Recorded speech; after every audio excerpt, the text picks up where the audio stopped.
Welcome to Ask the Druids. This is something that I set up to have other like minded metaphysical practitioners interview me while in a channeled state, channeling the Druids, to be able to answer some of the questions that they've had in regards to their practice, to the universe overall, or just to things that they've come in contact with. Well, Lisa, today we're going to do Ask the Druids. So I want to thank you for being the interviewer of the Druids for me as I channel their information. So why don't you tell us a little bit about yourself? You're an astrologer. You're also. Sure. Yeah, so I'm an astrologer. Katie and I have been friends for a while. We actually worked together a little bit and Katie came up with this idea, and I'm like so excited because so I'm an astrologer and I see individuals and clients. I work with families, and I also do a modality called family constellations. And of course, we're in the smack dab in the middle of eclipse season. And I'm super excited to be kicking this series off with you because I just have some questions about eclipses. They are mysterious. They've always been mysterious to the ancients. They were like, what's going on? Now the sun has disappeared, and clients ask a lot of questions, and they are impactful. I think there's sometimes an element of I think they're meant to be. Like sometimes the events and situations that happen, people that you meet seem a little bit faded, and they kind of happen all of a sudden. But they just even to astrologers, I think there's this element of mystery to them. So I'm really curious to get what the Druids' take is on eclipses. Yes, and I know they've got a lot to talk about. As we talked before, there is quite a bit of information they have. And so, with this series, I really want like-minded practitioners of all different types of modalities to really be able to gain this information and help with their understanding of it, since the Druids are so earthly connected, but yet also reach into that celestial realm too, from my soul's background and all of that to allow us to come in. So this is going to be fun. It's always I fun. think so. I'm super excited. Well, To see what awesome. we can learn. Okay. Any questions before we jump into it or get started? Are we ready to go? I am ready to go. Okay. All right. The earth is its own understanding, energy, and placement on the world that is dependent upon so many other things that are in the universe. And as each of those all live on the energetic grid, it allows for more of an understanding, a connection, and a basis to know who, what, when, and where as to where things have been and where they're going. For as we're coming into this placement in life, as we're allowing for this understanding, as we can bring in these energies that these other celestial places can allow for, which can be the other planets, which can be the sun, the moon, all of the asteroids, the comets, all of those things out there, they all have an energy to them. And as you know and understand that as different things have energy, there's a pull towards them, or something brings them in or lets them out. The same way for humans, it happens, where if you are in the right alignment, you bring things to you that are for your highest and greatest good. That makes sense. So you're happy for them, you're joyous for them. It is allowing for that. But if you're not in alignment, you end up bringing those things to you that don't serve your highest good or that help to pull you down. And so the same thing is that for what is happening with the planet Earth. And as these beings and as these energies are moving, as these other planets and other things are shifting and allowing for that, it is allowing for that reconnection of the energy and then to start. It's almost like you're lighting a match, allowing that flame to be had, that heat to come, and then it goes out again. Because the question is, how do you take that energy, that heat, that light, and allow it to transform you? How do you take that lit match and add a piece of wood there to allow the wood to take off? How do you allow that to come in to allow for more of your understanding of what has been and what will be? For as each of these things are coming in, and as you're in allowing for this understanding, this reconnection, and this basis, this will allow for you to take this energy, to hone it, and to grow with it, to allow it to become more. For if you let it stifle out the way a match does, or when a match goes out, there is no more flame, there is no more warmth, that it doesn't allow for that reconnection of what has been. So that is the same thing that happens when there are different celestial energies coming in, and when there are also the eclipses that happen as well, which I know you wanted to speak of today. So that is why you have to harness this energy now and allow for that to move you forward, to push you forward, and to grasp on and enhance all that there is. Does that make sense to you? It does. Okay. So now, as you're seeing all of these different energies come in, you go, how do I know what to grab onto? How do I know what to let go of? And this is where it can become a little tricky. For as you are allowing for this to come, as you are honing for this and understanding this, it is about knowing what is in your true alignment, what comes to you. For if you live in alignment, when the match is lit, you will automatically have a piece of wood there to light the wood from to create the fire. But if it is the match is being lit and you're going, but I don't have any wood, I'm not prepared, I'm not ready, that's when you will notice it will go out and that you will have to go back to that energy or work harder to bring that energy in.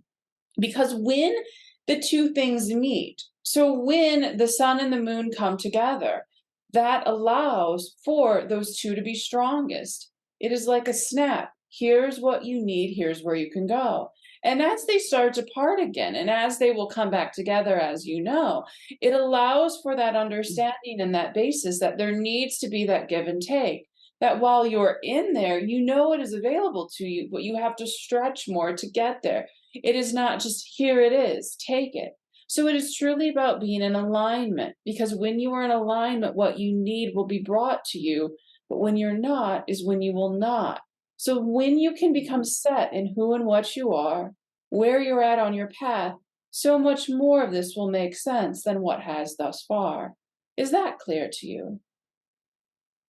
Yeah, so from what I'm hearing you say is it's we really just need to focus always on just being in our best alignment, our highest vibration, and be open and notice what appears.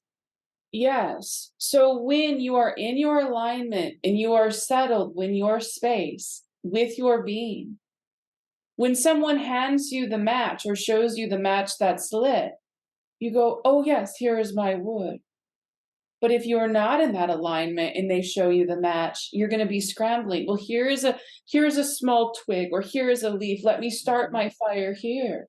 It is Mhm. all about that understanding that when you are truly aligned with your highest good, with yourself, and with your soul and your life path, the eclipses and the other energies of the planetary system will provide you gifts for what you need to continue on and to move faster in alignment. But if you are not in alignment, they will come and you may go, darn, I miss seeing that light. I missed that match, or I should have done this. But if you miss it, you cannot dwell on what you missed. Instead, you need to understand that that energy is still there, that that energy, that match, that light, that warmth that was provided is still there. It just may take you a little longer to get it back. So perhaps you get on your path and in alignment and you notice, well, here's a rock, here's a twig, here's a piece of wood, here's some embers. Oh, here are some coals that are still warm. And if I just blow on them, it will create more of a fire. So it may not be as simple as what it was, but it allows, when you're on your path, it will allow for you to be given the tools that you need to make it work. Because it may take a little more time and be a little more difficult, but it is still the path that needs to be. And you will be given, for the universe provides what you need when you need it, when you are grateful, when you are one, and when you are in alignment with your path, your purpose, and your soul. Did that clear it up for you? Yeah, so what I'm hearing is that don't be in living in guilt or regret, but just continue to put yourself in alignment, highest vibration, so it will so you can be aware when it loops around again. Is that Yes. what I'm okay? When you live in guilt and regret, you're looking back. So it is like you're walking on your path, but backwards, because you keep looking Mhm. back at what was there. Instead, look forward and learn from that experience. But look forward and know that more will come to you. For we do not hold back. The universe does not keep things from you that you need. If you are in gratitude and alignment and where you're at, and it will give you what you need as long as you allow and are appreciative for what's given. For you can say, oh, but the match was here lit before. Why don't I have the match that's lit now? Well, that experience had passed. But now we're giving you the hot coals that just need to be stirred. We're giving you the wood. We're giving you the embers, the leaves, all of the things to create that fire. But if you don't appreciate it or see it as a gift as well, and instead are keep focusing on the match, you will miss it altogether. And that's when you will go down into a spin of negativity, of ungratefulness, unsureness, and not living the life in joy and happiness that will allow for your vibration to raise and increase as you ascend on your path in life. Was that more helpful? Very, very helpful. Thank you. Of course. What other questions do you have? So I'd like to talk a little bit about how the eclipses affect humans on Earth, and it's specifically I was kind of taught that solar eclipses tend to bring something to us, whereas lunar eclipses mean we may need to release something back to the universe. So can you talk a little bit, and if you want to take them one at a time, just Yeah. how they affect the humans on Earth? So solar eclipses allow for the sun to do its strongest. And if you think about the sun, it brings light, it brings breath. So it does provide. It allows for all of that understanding, what is needed to come to you.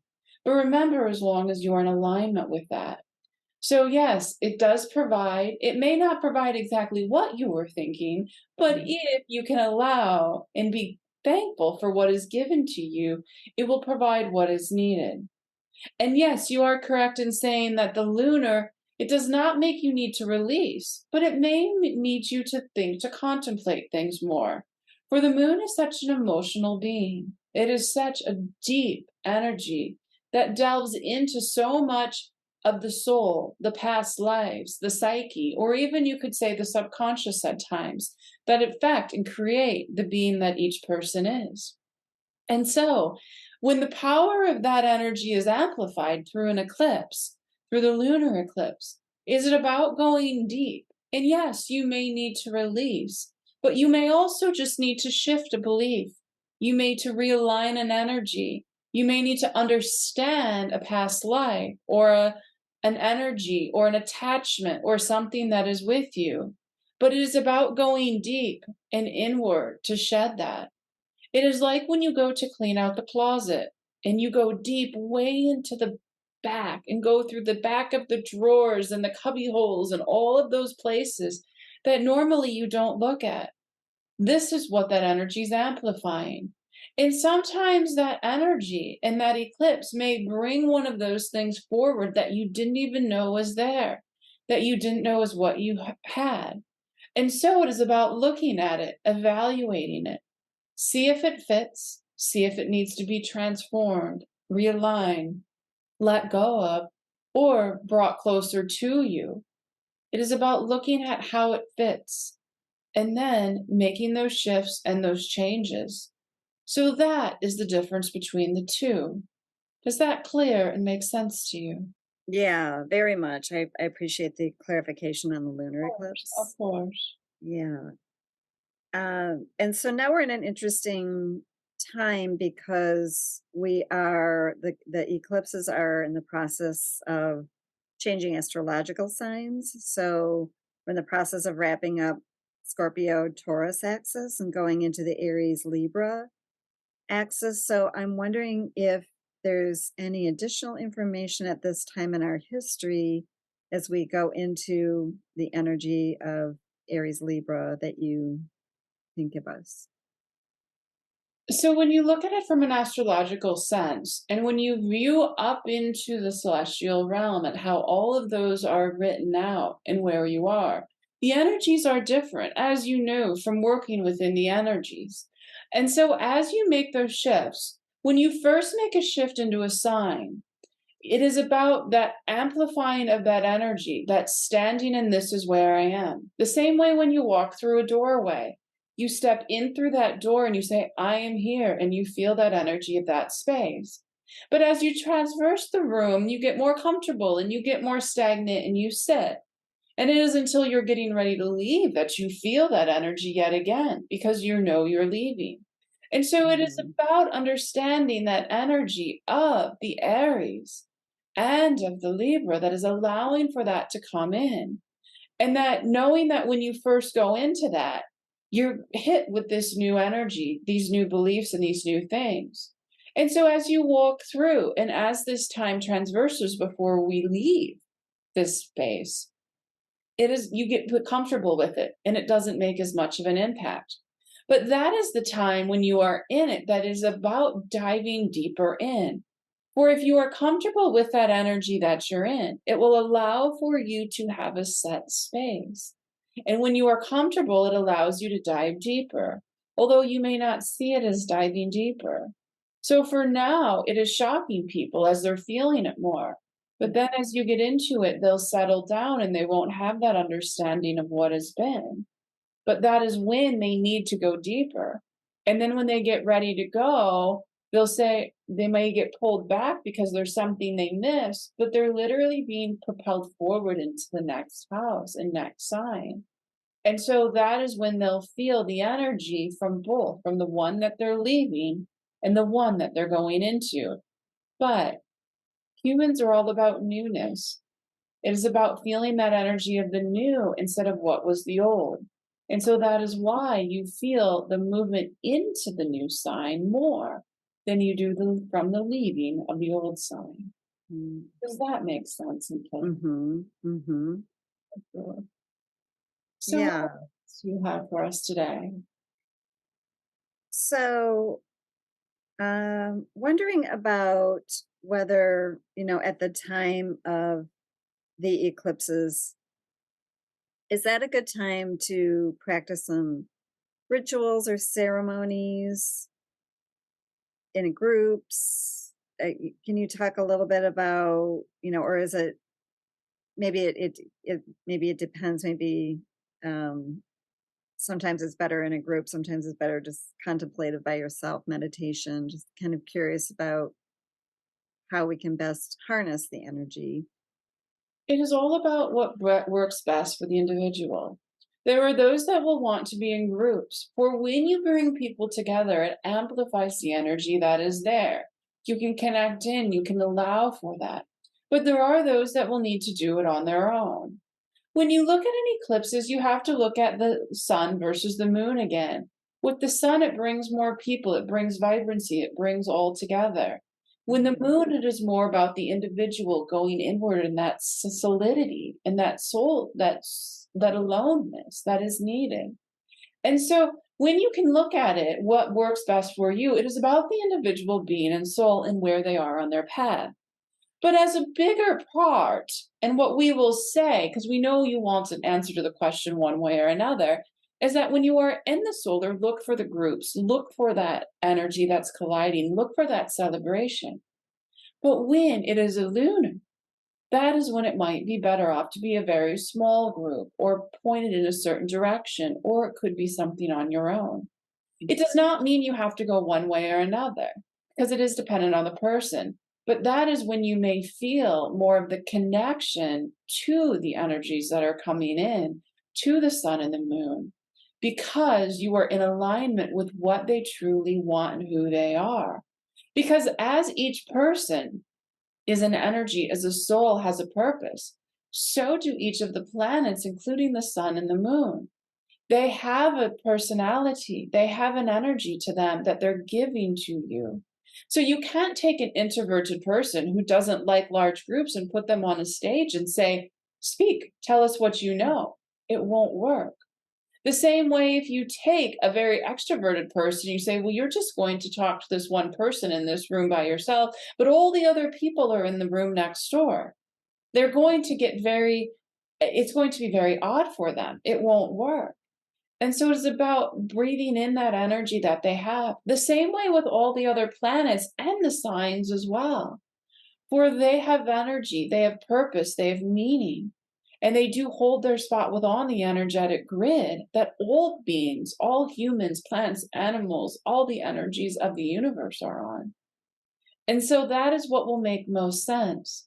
But it is not a hard and fast rule. And there is always something that will go against the rule of what has been. So go with what calls to you, but that is what we would say could be maybe parameters that you use going forward. Thank you. Of course. Yeah. Anything else you have for us today? Just one thing popped into my head since we are kind of going into the relationship signs astrologically and thinking about things from a perspective of the earth versus humans living on the earth is, do we still have time to shift our relationship with how we treat the planet earth to be more in harmony and balance? Of course, there's always time, for time is relative. There is no sense of time once you leave the human existence. And so it is about understanding, and we've said this before in other times. If every person would just give a moment of gratitude to the earth for what it provides, she could heal all. For gratitude is the energy of love. And love is what all beings are, all energies are. And yes, it is about having a human experience. So you can say, but there is hate out there. There are those that don't love. And yes, that is the duality. That is the understanding that you cannot have earth or human experience without the duality. But it does not mean it is good or bad. And so, yes, we can fix the earth by doing that, in that it is doing all it can. Or you say, well, this natural disaster happened, but was it her way of replenishing herself? You say, but all of the glaciers are melting in all of this water, but she's refilling the aquifers that have been depleted.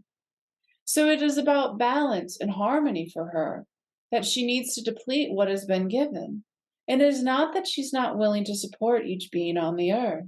It is not that she is not grateful for being able to provide this. But as the earth is ascending, changing vibrations and the axis has slightly shifted, it is also about giving that gratitude back. Because without the earth, there would not be humans. Because each being, each human, the body is from the earth and of the earth, and it is provided by Mother Earth. And so with that, a soul could not inhabit and could not have this life. So, like anything, give gratitude for all that's in your life. Give thanks for what is there, even if it's not exactly what you want, even for the small things, for being able to take a breath today, for living in the place you live, for the beautiful tree you see out your window. Give gratitude and thank her for all she provides, because everything that you have has come from her. Even something that has been so changed by men, still the elements and how it started were from the earth in some way. So thank her for what there is. And when every being will do that, will treat her with respect, will understand her, she will always provide what is needed and will always take care of all of the beings that are there. Was Mm. that helpful? Absolutely. Absolutely. Anything else you have for us today?